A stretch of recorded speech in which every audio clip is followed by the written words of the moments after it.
people. I've lost everything. I can't lose her, too. Kevin Costner, Jillian Estell from Frisco, of all places, starring in the new movie, Black or White. Congratulations. This is your third movie? Second. Second? Okay. So you're a veteran. Did you check this guy out to make sure he had some street cred before you signed on to work with him? No. How was he? He's fun. It was really nice. Yeah. You guys seem to get along pretty well on the movie and in person. What a delightful co-star. Yeah, no, we were lucky when Jillian came along. We needed something really good to happen. We couldn't have had the movie that we did without her being great, and she was. Yeah. It's a story about conflict. It's a story about everybody falling in love with this little girl and wanting to do the best for her.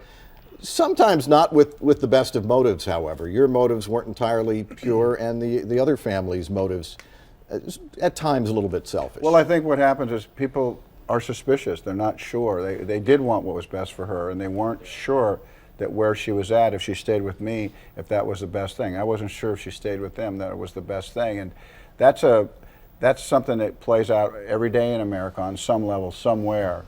But when you roll race into it, then the movie started to get, I don't want to say interesting, it started to really heat up, and it's what I think is a very contemporary, authentic look at where we are at today when it comes to race. Right. There's a very interesting, fascinating scene. I don't want to call it a speech because it wasn't a speech. It was a scene in the movie in the courtroom in which you say that, and it's true for all of us, of course the first thing I look at is the color of skin, but I have to dig deeper in myself to see beyond that. There's a level of genius in that speech, and it was really one of the big reasons why I made this movie, because it helped me, you know. And I think that movies, when they're working at their very best, can be about things that you never forget, can be about things that you think, okay, I wish I would have said that, okay, I didn't say that, but I am now, it helps me, I'm now going to think that, because I believe what was just said there.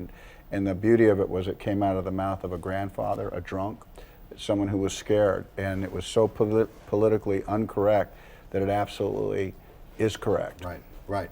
And you get to work with Kevin Costner and Octavia Spencer, who, by the way, can say more without saying a word. With her eyes. I know. Were you a little bit amazed by that?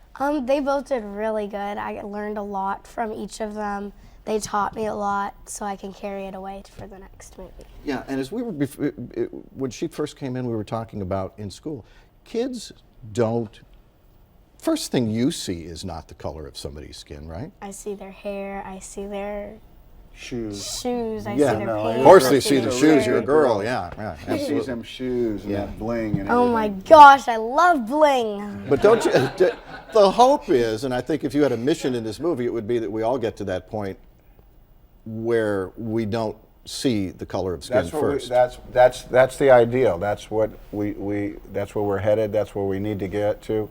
We realize the world we're living in, but we can't just accept that we're going slow. We have to figure out a way to go faster. Our hope really is in our children, the way they see things, and we have to be really conscious of what we're saying at our dinner table, what we're saying in the car. Because they take it away. If you run a stoplight, if you park in a weird spot and you think you get away with it, your kid in the back seat sees you get away with it.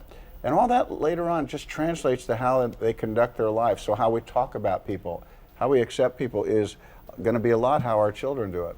Right. The guy who cuts you off on the freeway and your first reference to him is not you're an idiot, it's the color of his skin, maybe or sex, that, or race. You know, or even your behavior is mimicked in all areas, and in race, we're living the results of that. And so we this movie, I think, doesn't solve that, but what it does is it creates an opportunity to have a conversation, because after Black or White, you do want to talk, because you feel like a lot of things were said that maybe you wish you could have said. Right. Exactly.